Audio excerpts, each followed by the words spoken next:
Oh, she did the transition for me. All right. Oh, fantastic. How are you all doing?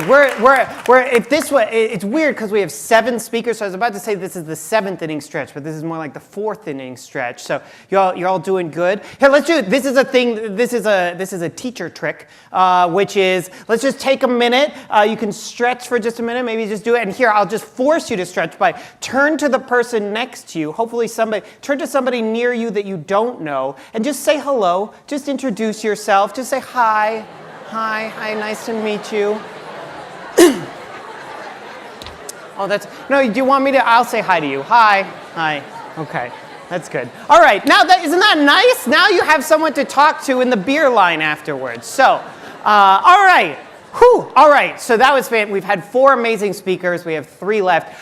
I have a feeling a lot of you might know our next speaker either as the representative for District 59B in the Minnesota House, or potentially as I originally met him when he was a candidate for mayor of Minneapolis last term around.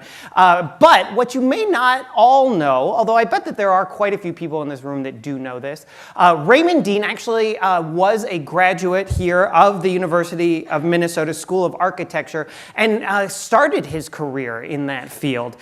These are 2 fun facts that I'm going to say, and I don't know, it seems like there's probably more context to this. He was twice the national president of the American Institute of Architectural Students. I don't know what happened the first time, that he ended up back a second time, but then he was also twice served on the American Institution of Architects National Board. He was, in fact, the recipient of the 2008 AIA National Associates Award. I am terrifically excited to welcome back to the stage somebody that I've had to time keep before. Good luck, Raymond Dean, everybody.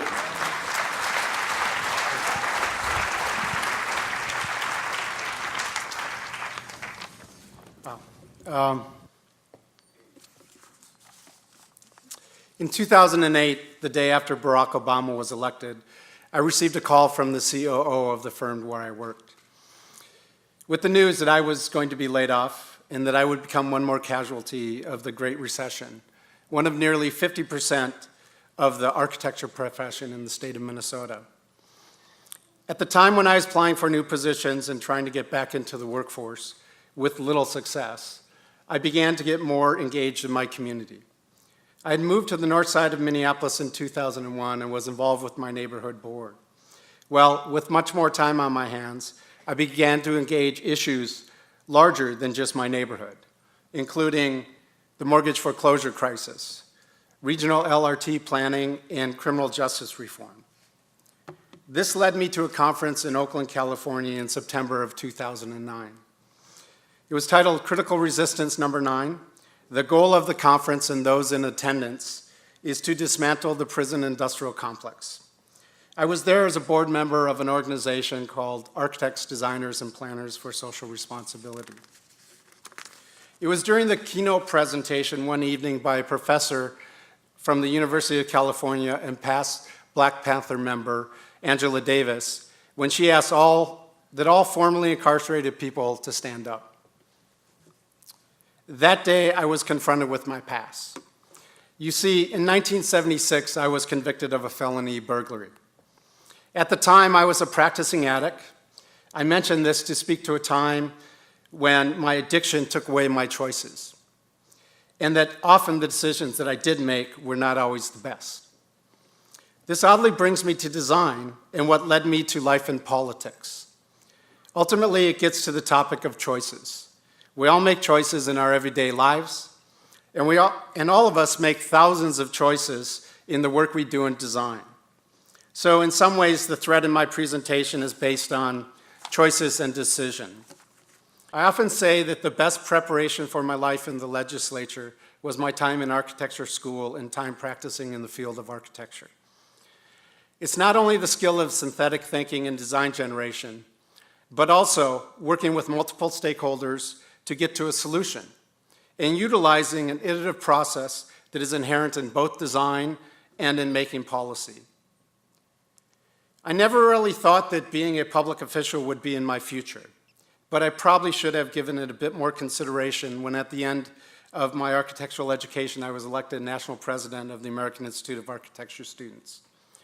After my term in office in Washington, D.C., I returned to Minneapolis to practice in a somewhat traditional setting, working with a few firms before moving into public life. While at HGA, I had the chance to work on the 2010 expansion of the Minneapolis-St. Paul Airport. I was part of a team that did some master planning, wayfinding, and design. I recall an early design meeting when we were discussing the concourse connector and what the aesthetic should be. I was young to the firm, but not shy, so I suggested that it could be like a suspension or a cable-stayed bridge as a way to mark entry into the airport. My suggestion was quickly dismissed, but came back a few weeks later in the idea of another team member. I mentioned that to say that ideas are everywhere, and that sometimes an idea or a suggestion just may be the planting of a seed. I also had the chance to be part of a team that came together around the planned closing of the St. Paul Ford plant site. It was around 2006 and 2007 that the team developed 5 different scenarios for a variety of densities and uses on the 135-acre site. And that's a project that we'll see built over the next decade. One of the more visible projects that I worked on was Reflections Condominiums, part of the Bloomington Central Station development along the LRT Blue Line.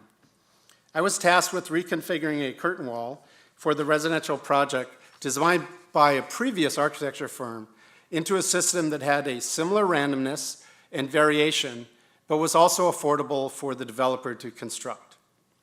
This is a pretty good synopsis of my career in traditional practice, and this is the base of my experience that I bring to my job as a legislator. I was elected in 2012 after winning an August primary by just 20 votes.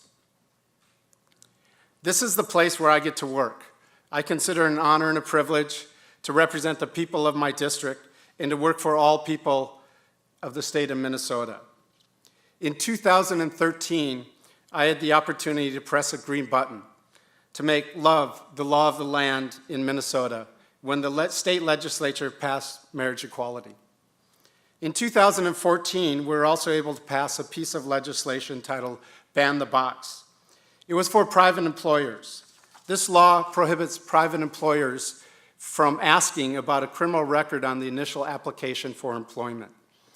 The intent is to get those who have turned their lives around to be considered for employment based on their skills and experiences, not their bad decision on possibly their worst day. This was one of the primary motivations that pushed me to the decision of running for office. You see, in 1982, I received a pardon extraordinary from the state of Minnesota. So I never needed to check that box on the applications for which I applied for. I believe deep inside that although I did the work, I stayed on the straight and narrow path, that it was my privilege as a white man that gave me the opportunity to not suffer the collateral consequences that so many encounter in the criminal justice system.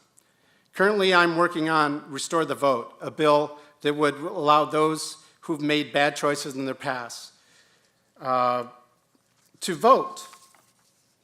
If they're out working in their community, prioritizing family, working, paying taxes, and doing all they can to live their best lives, they should be able to vote. I will never forget the moment in Oakland, California when I stood up. And I will continue to stand up for others who are caught in a cycle that is difficult to break out of. My life has been one of starts and stops, many detours and obstacles along the way, but I've been able to navigate and make choices and decisions that have allowed me to persevere and prosper. Design thinking is so much more than just about design. Thank you.